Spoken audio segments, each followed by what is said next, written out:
Hey there, what's up everybody, and welcome back to my channel Decoding Health, where we help you take charge of your health and where we decode the doctor's orders. So have you once seen these people sitting peacefully and quietly at the side of the road, or maybe outside a Boxer or a ShopRite shop, and having dressed in their sackcloth and with their long dreadlocks? What was your perception about them? What did you think their role was to play in our society? And what if I told you that they played a similar role to maybe this person? Well, they are actually both health practitioners, and they both have a role in ensuring the well-being and health of our population. So they can just as much get rid of your runny nose and even help with your dry cough, and even sometimes can even help control blood pressures. Well, in light of African Month and just seeing that we celebrated Africa Day earlier this week, I saw it fit to speak on the topic of Indigenous African Medicine. So let's not waste any precious and due time, and let's get straight into it.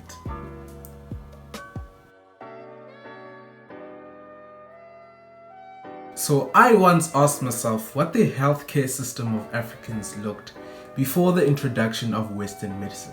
So what did we have before doctors, before hospitals, and before pharmaceuticals? And what I found is that we actually had Indigenous African medicine. And that's what we did, and that what we used to deal with coughs, to deal with blood pressures and diabetes. And that's how we curbed epidemics and plagues. So Indigenous African medicine is a healthcare approach that uses herbal medicines, psychosocial therapy, as well as spirituality to ensure healing. So as you can see, that there is quite a holistic approach to disease and healing. And one thing that Africans really understood very well is that a human comprises of three entities, which is the body, the spirit, and the soul. And therefore the healing and the disease, tackling the disease for indigenous African medicine, was underpinned by these three entities. So if you went with a problem, you'd either be given, herbal medicines, which will deal with physical and the body. You will have counseling on social and psychological issues, which will deal with the soul. And then you would also have some spiritual healing that will deal with your spirit. And how this compares to Western medicine is that Western medicine has a starting off point of the physical illness, and therefore then considers the social and the psychological aspect of disease. And even maybe will there be consideration of your spirituality. I would like to address the aspect of spirituality because I know I might lose a few people here. So previously in Africa, the main spiritual system or religion was that of African traditional religion, which used ancestors as a mediator to a certain god. And African traditional religion had some spiritual figures and spiritual leaders, which we these days call witch doctors or a sangoma. And I want you to understand that they are completely different to an indigenous African healer. So as much as, yes, a indigenous African healer uses spirituality as a means to ensure healing, they are not spiritual figures, or they're not spiritual leaders. And you can sort of now compare this to a pastor and a doctor. These two are two different people. But as I mentioned before, that African medicine uses spirituality as an aspect of their healing. So back in the days, a indigenous African healer would use African traditional religion as a part or as a means of their healing. But because now there was the introduction of Christianity, of Islam and Hinduism on the African continent, there was also a reform in the spiritual approach that indigenous African healers used, for their healing aspect of their healing. So if that person was Christian or Islam or Hindu, or maybe if that community was a certain religion, then the spiritual aspect of that healing would be the one of the religion that the person subscribed to, or that community. So it is not necessarily that they used African traditional religion for the spiritual aspect of healing. And that's just something I wanted to distinguish very well, because some people have this misconception that indigenous African healers are spiritual figures, or are those who use African traditional religion as a means of their healing, especially in that spiritual aspect.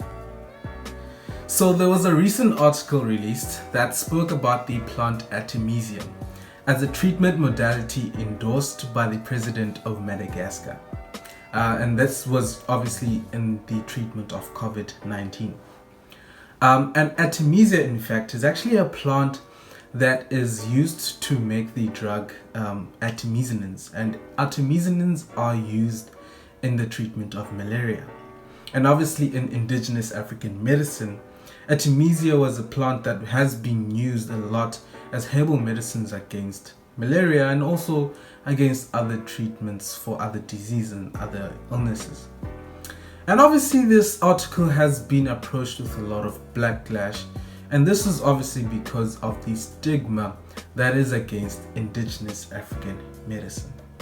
And yes, I do agree that there are obstacles in indigenous African medicine, especially herbal medications that we have, because there's quite poor control and a very little knowledge on the safety and the efficiency of the herbal medicines used. And that is because the propagation of knowledge in the African system is through anecdotal stories, through music, and through art. And that is obviously different from Western forms of knowledge propagation, processing, and also retrieving knowledge, and that is through articles and through literature and studies and all of that. And obviously these two things are different, and it is very difficult to then track quality, to track the pharmaceutical objectives and pharmaceutical benefits of herbal medicines, and the quality and the safety profiles of that.